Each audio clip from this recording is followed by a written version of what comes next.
Good morning. Today I'm going to cover two hangings. One was in Edinburgh, Pennsylvania. The other was in Indiana. The first one is very short. It says September 24th, Michael Murray, otherwise Pegleg Murray, the murderer of John Hancock, a prosperous young farmer, was hanged in the jail yard at 1 p.m. today. He was a half-lunatic, begging his meals, sleeping in barns, imagining that Hancock had ridiculed him, shot him down on the roadside.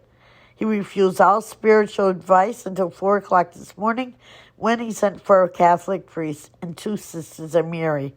To the priest, he made his last confession and partook of the sacrament. It was to have been a double execution, Michael Smith, the other murderer, escaping 3 weeks ago. About 125 people witnessed this execution. Now, that seems like it was really uncalled for. I mean, he obviously had mental problems, but this was 1884. The second one, it's dated 1884, September 24th again, Indiana, Pennsylvania. John Sarver was executed. He was hanged this morning for a most brutal murder committed a year ago. The gallows was erected in a small yard adjoining the jail. Only a jury and reporters were admitted, and he had no remorse. He ate a hearty supper, a hearty breakfast, and he talked freely about everything but his execution. A Catholic priest did accompany him to the scaffold, and the drop fell at 10:30.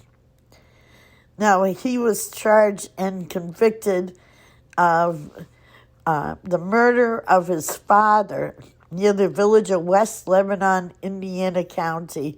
On that day, him and his father had been working at an adjoining farm, and on their way home, they had several quarrels. Joe, the man that killed him, threatened to whip and beat his father. And on his arrival home, his father went into the barn, refusing to go into the house until he's assured by the housekeeper, Miss Kelly, that Joe would not do him any harm.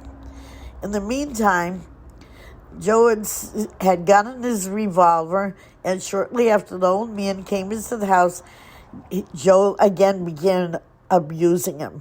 During the war words, Joe turned down the lights and afterward blew it out.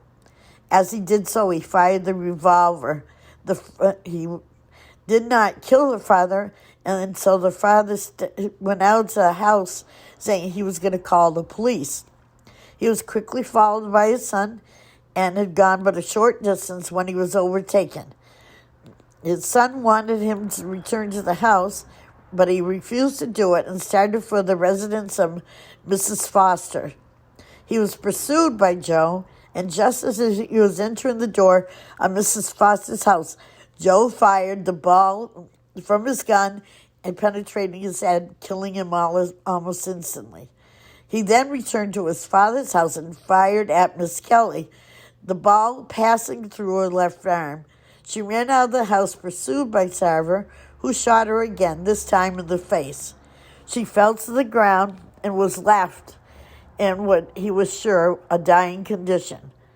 Sarver then devamped and was arrested near the village of Livermore the following day, where he was brought to Indiana and lodged in jail, where he made a full confession of the crime and was convicted in March court.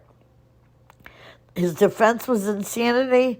A motion for a new trial was refused. An appeal for a commitment of sentence to imprisonment to life was refused by the Board of Pardons, and the governor concurred his sentence.